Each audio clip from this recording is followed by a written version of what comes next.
आणि आता पाहूया टॉप 9 मोठ्या राजकीय बातम्या। मतचोरीसारख्या शब्दांचा वापर हा संविधानाचा अपमान, निकालाच्या 45 दिवसानंतर चूक लक्षात न आल्यावर इतक्या महिन्यांनी आरोप करण्याचा उद्देश काय? मुख्य निवडणूक आयोगाचा टीकाकार पक्षांना सवाल।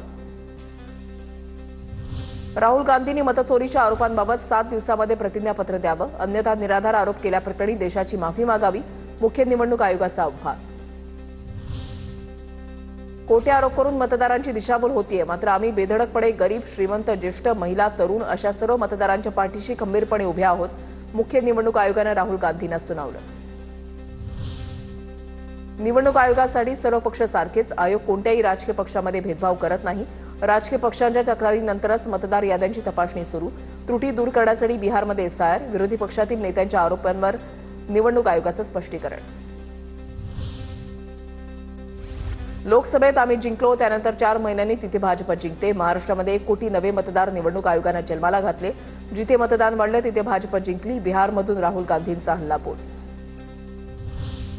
तत्कालीन निवडणूक आयुक्त राजीव कुमार यांच्या सहकार्यानं मोदींनी निवडणूक जिंकली, ते राजीव कुमार कुठे आहेत? त्यांनी राहुल गांधींच्या आक्षेपांना उत्तर द्यायला हवीत, संजय राऊतांचं वक्तव्य।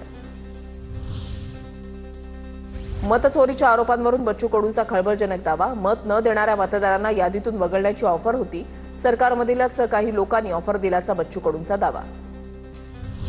अनेकांना विधानसभेत आपण कसे पराभूत झालो तेच समजेना, उपमुख्यमंत्री अजित पवारांचा बच्चू कडूंना टोला। लोकसभेत आमचे 31 उमेदवार पराभूत झाले, तेव्हा आम्ही कोणाला दोष दिला का? अजितदादांचा सवाल। एनडीएकडून उपराष्ट्रपतीपदाच्या उमेदवारीसाठी सीपी राधाकृष्णन यांच्या नावावर शिक्कामोर्तब। दिल्लीमध्ये भाजपच्या संसदीय बोर्डाच्या बैठकीमध्ये निर्णय, सीपी राधाकृष्णन महाराष्ट्राचे राज्यपाल।